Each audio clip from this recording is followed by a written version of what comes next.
It is still the conversation here on Lagos Television, and we thank you for staying tuned. Now, away from music, we are going into another important discourse, and this is talking about contemporary parenting, a question of discipline or trauma.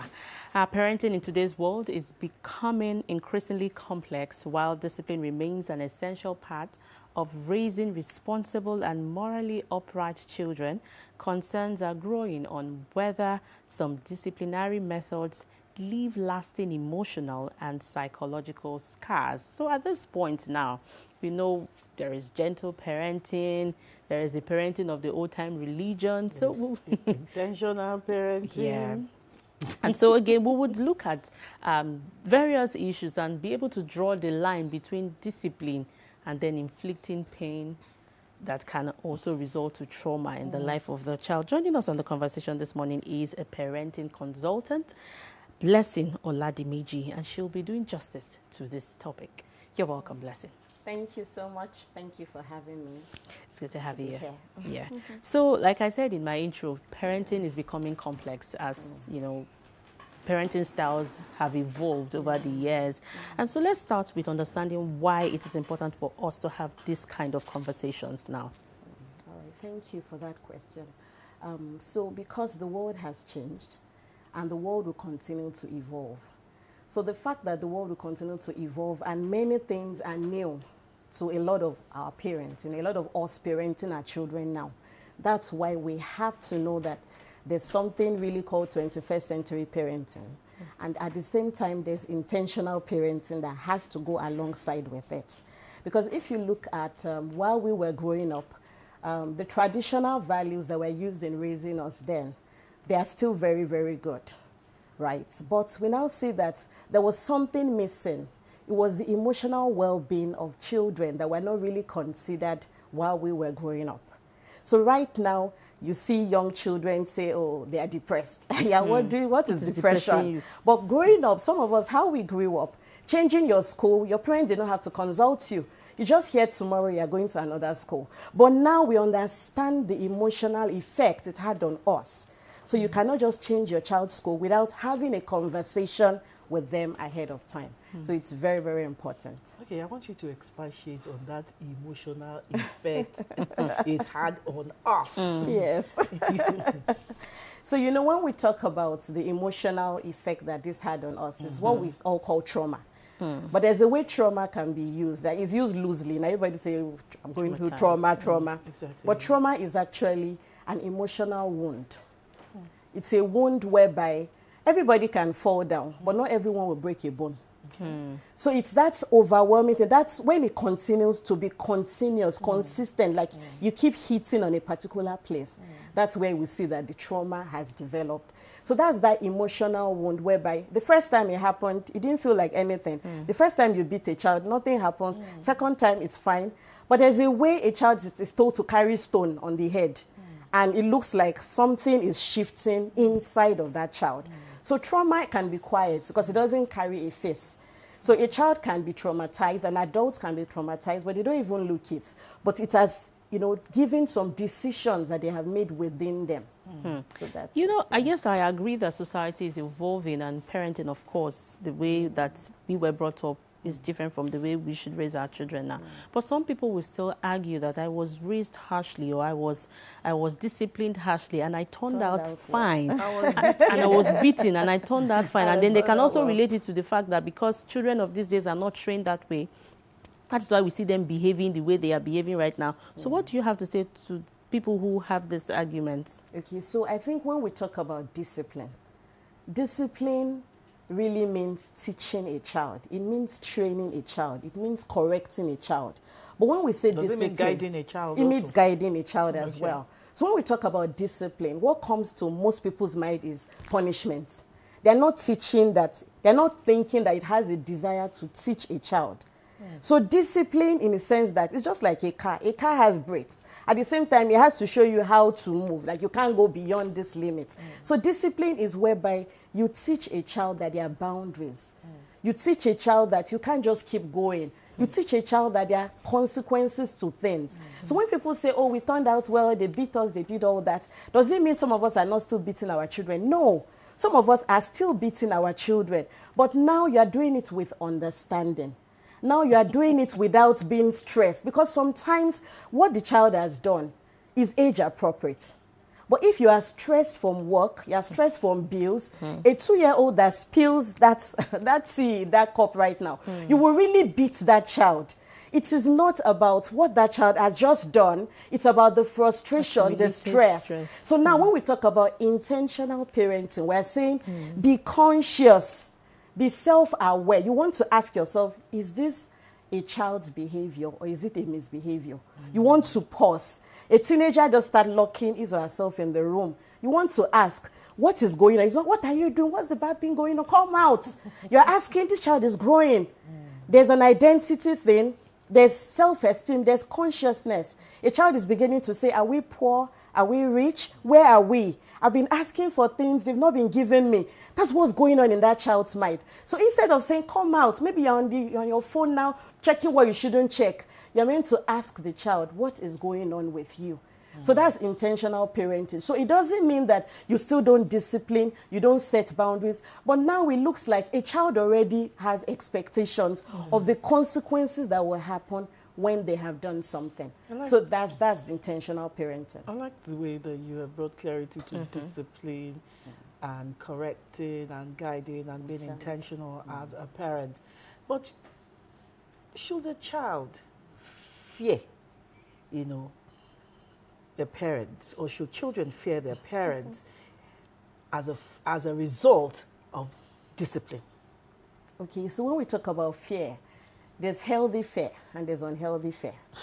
So, some of us, when we were growing up, I don't know how we grew up, but I grew up with Cane.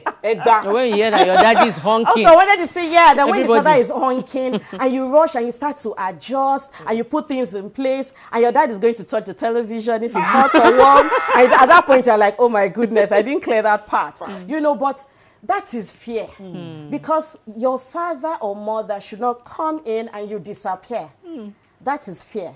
So that's how parents can even know when children have started fearing them, when they can't express themselves to their parents anymore. You should be able to feel free.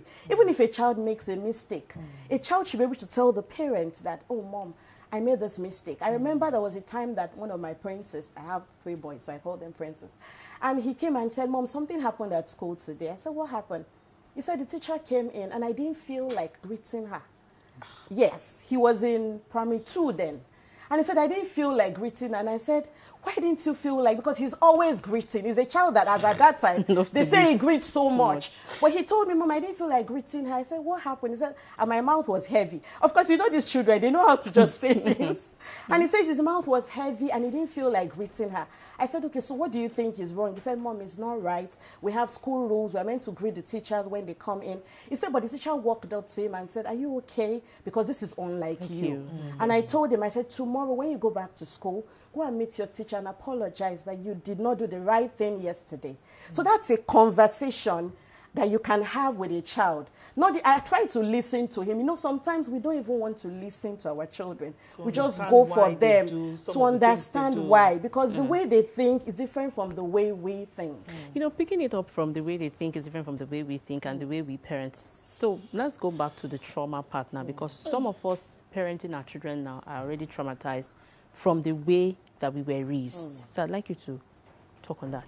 Okay, thank you. That's very important, because when people want to become parents or people get married, I realize that the focus is majorly on the assignments that you want to do. For example, if it's marriage, the focus is on being a good wife, being a good husband. Home. This is what to do. Happy home, cook well, lay the bed, keep the house clean. Or also parenting. When you're preparing to parent a child, you're buying the clothes, you're buying the cots, you're setting up the room. But the question is, it's about the individuals. That's where the focus should be. The person that wants to care for the home, the person that wants to take care of the children, that's where that focus should be. Whereby you need to check your upbringing. What's happened to my upbringing? So self-awareness is very important for every parent.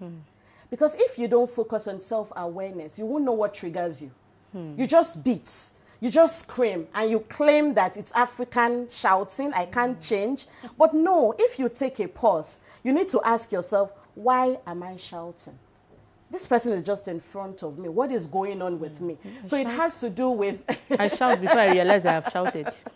So, and it's okay that you realize it, you know, and you say, oh, okay, I should not have shouted. And how did I stop? I used to shout initially, but how did I stop shouting? One of my princes was very young then. I just had one then. And his dad came home and he said something to him, and immediately he answered, no shouting, nothing. And I said, how did you do that? He said, I just spoke.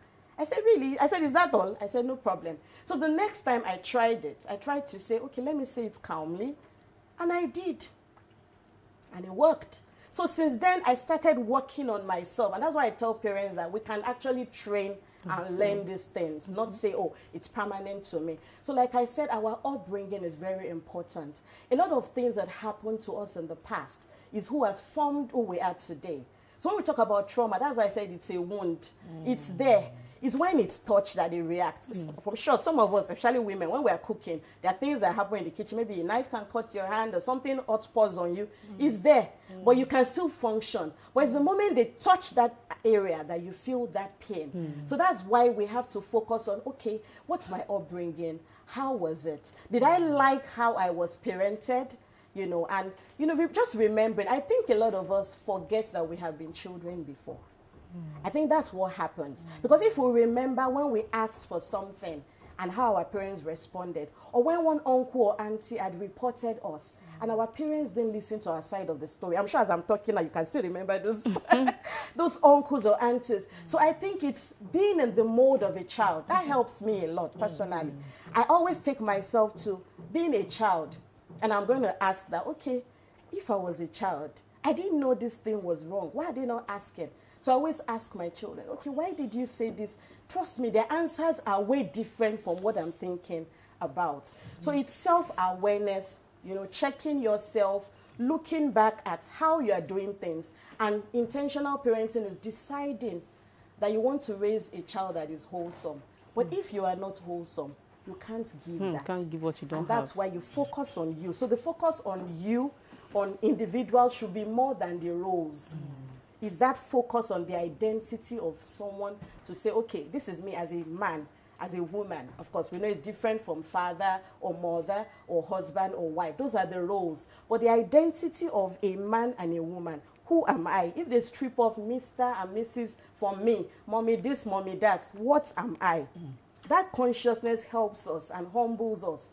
You know, another thing that helps us is when we don't see children as just little children, that there's nothing to them. Their opinion doesn't We just count. feel they're just tiny things moving around. If we see them that way, or we constantly think we're in control, we'll treat them lesser than we actually, you know, we should treat them. Okay. You've said so much, and it's taking me back to my childhood days. I want to give you like a scenario. In parenting, we normally, or we usually hear that sometimes the dad is usually the fun dad that doesn't scream at his kids, that doesn't beat his kids, but the mother is the Margaret Thatcher. She's the one that will do the slapping, the abara, the cane, you know. And does that type of parenting still work for children in today's society? Okay, so when you say fathers being the soft-hearted ones and all, well, it's not in every home. I think it has to do with the personality of the man, right? So the personality of the man, and most times, I think growing up also, because women were more around than the fathers. Yeah. So when women are more around with the children, they say when the children can take you for granted, when they get to see you often. Because I remember there was a time my husband rarely spanks our children, but when he does, you've crossed the line. You know, and one day he spanked one of my princes. You know what he said he did? I didn't even realize it. He said it was rude to me. That's why my husband spanked him. Like, you don't talk to your mom that way. And you didn't even realize it was I didn't even realize. I was like, what happened? What was wrong? And he said, So even my son tells the younger ones that, the time dad spanked me, I was rude to mom. And I was still like, you were rude to me? I didn't realize it. So because we stay at home with children more, I'm sure the children still see us. I mean, I don't know if it's because I have boys. They keep following me all around the house. Yes, like, it's because you have because boys. Yes. We girls, we follow our daddy everywhere. Okay, so that's what. Yes. Okay. So I think I think that is it. So they follow me around the home. But personally, like I said, I trained myself to not be that mother. That shouting mother, that screaming mother.